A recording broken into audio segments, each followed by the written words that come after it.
Welcome to Martini Time on this beautiful Sunday. I'll pause here a few minutes so to let everybody find it and come on in. Just a forethought here. I counted up. I think I've done about 266 of these talks, and so that's 266 martinis, and I have a little over 2 ounces in a martini. So that's I just figured it up, a little over 16 quarts of gin, and I can't count all the olives. So and I feel the better for it. So anyway, welcome to Martini Time, and I also allow myself 2 sips when I'm doing the talk, so I don't lose my spot. And that's what we're going to talk about today. Don't lose your spot.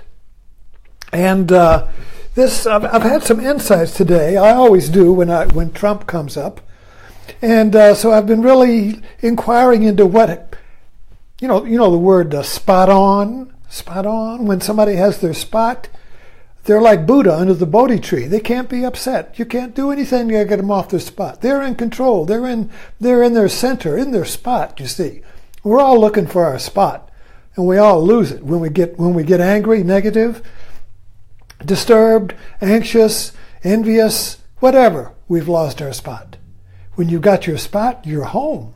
You're on Sheldon's spot. You're the matador in a bull ring. You see, when the bull comes into the ring, he's lost his spot. The matador's got it. Now he's attacking the matador to get his spot back. But he can't, because the matador uses this flag. And the bull thinks his spot is the matador's behind the flag, but he's always to the side. So the bull just misses his spot, and he can't get his spot back, and so he dies. So how did Trump, so I got to thinking about Trump. When Trump was running as Trump had his spot when he was the apprentice. You couldn't knock him off his spot in that show. He would fire, you're fired, you're good, that. He was in the spot, you see. So he thought, well, I'll be president, and I'll put my spot in the White House. That'll be fun. So during the campaign, nobody could not. He was the matador. All the other candidates, 16 of them, I don't know how many, they all charged, and they couldn't get him off his spot. He maintained his spot. People admired that. You see when somebody's got their spot. He don't have to tell you. You see it. You can't knock them off. They've always got their spot, you see. The spotlight is on them. You can't nudge them out. You can't get the spotlight. No matter what they do, they deflect you. Trump was a matador. All the other bulls charged and snorted. Everyone had their turn, and they all died. Kicked them all off. People like that. What people want now is somebody who's got their spot. The government's falling apart. They can't trust the government. They can't trust anybody. Can't trust the Democrats. Can't trust the Republicans, you see. Trump's got his spot. I'll vote for Trump, you see. So Trump became elected from this point of view because he demonstrated that he had his spot. But then when he came to the president, what happened? Well, the bull ring changed. While he was a performer, the apprentice, on stage, he had his spot. Nobody could defeat him. But now that was the bull ring, and the crowds roared and threw flowers. But then he went to the presidency. Now the presidency is a spot.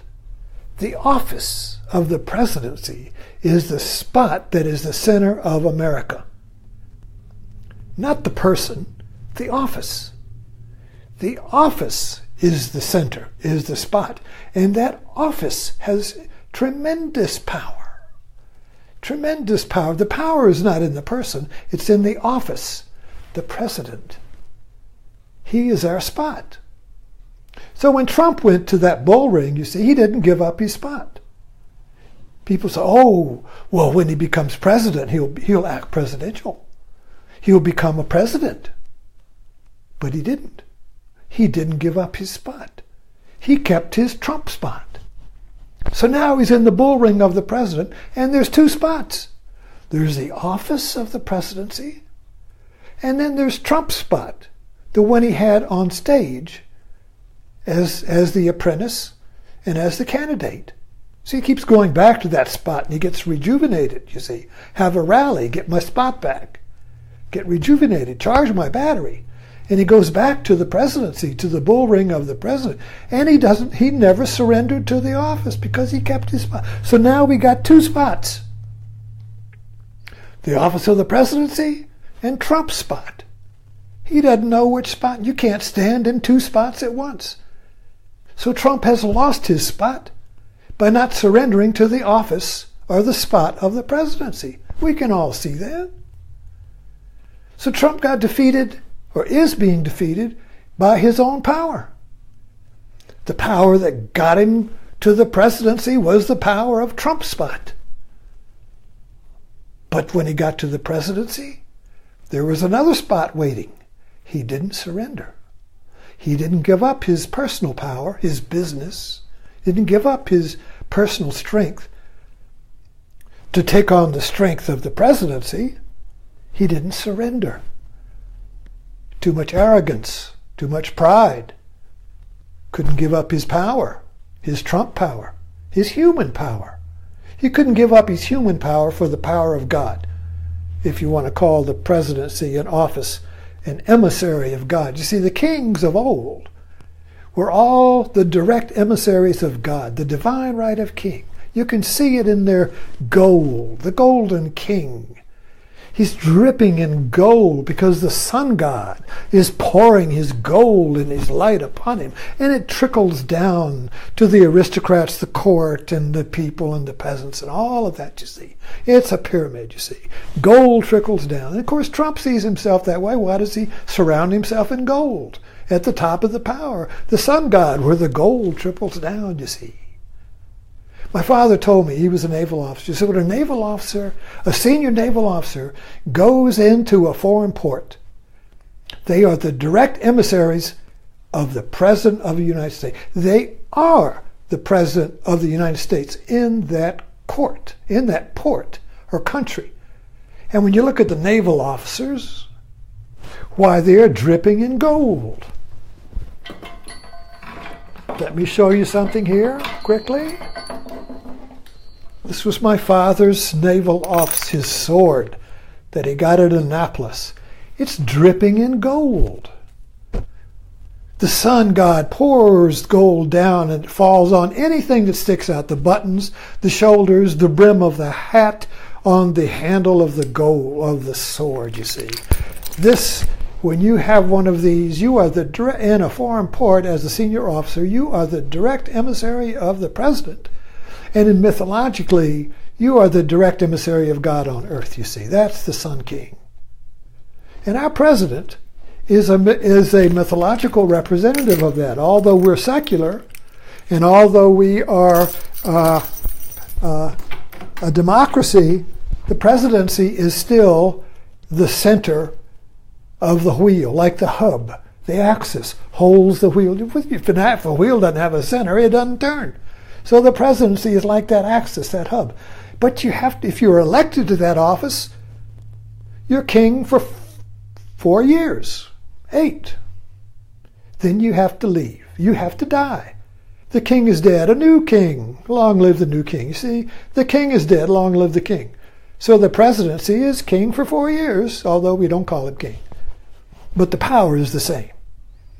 But it's the power of the office, and the president, the man, human being elected to it, has to give up his personal power, his ego.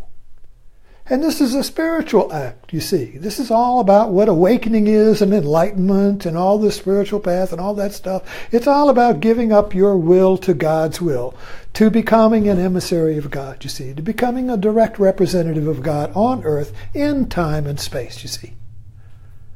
And so Trump failed. And so he's failed because there are now 2 spots. And he can't stand in either one of them. He can't stand in his own Trump spot, and he can't stand in the president's spot. So he's caught in a double bind, a self-created double bind. And he is like a Shakespearean tragedy. I'm sure in the future there will be great movies and Shakespeare and tragedies written about Trump, the man who failed to surrender.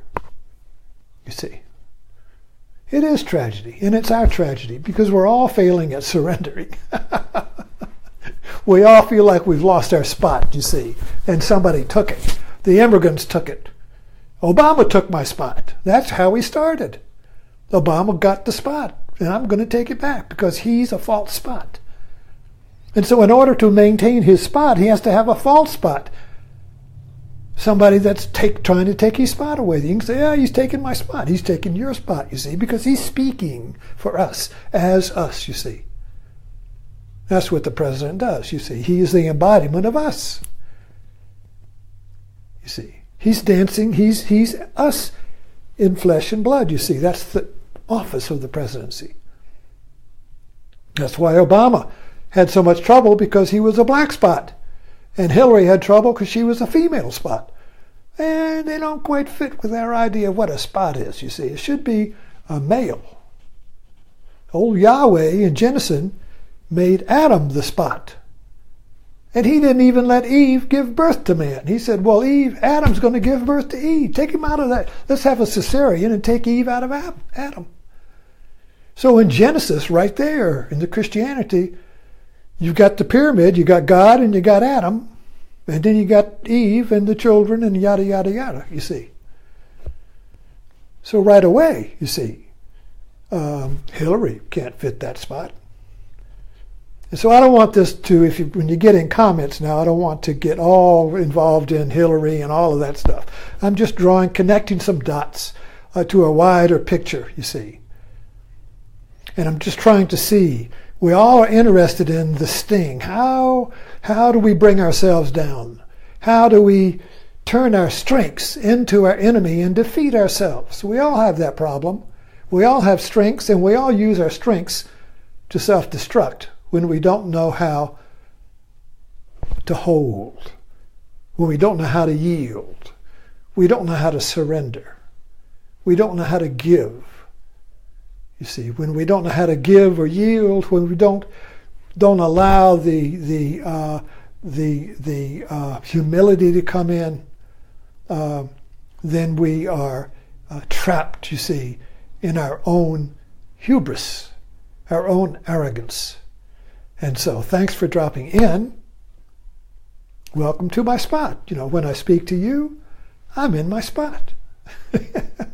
See? I'm in my spot here, you see. And of course, you know, you can't do anything to knock me off because you're kind of like just watching. But anyway, when I'm here in my spot, whatever I say is my power. I don't doubt or trust or mistrust or fear anything when I'm in my spot. Whatever I say, whatever happens, I trip, fall, throw up, cough on the martini, I'm still in my spot. Thanks for dropping in.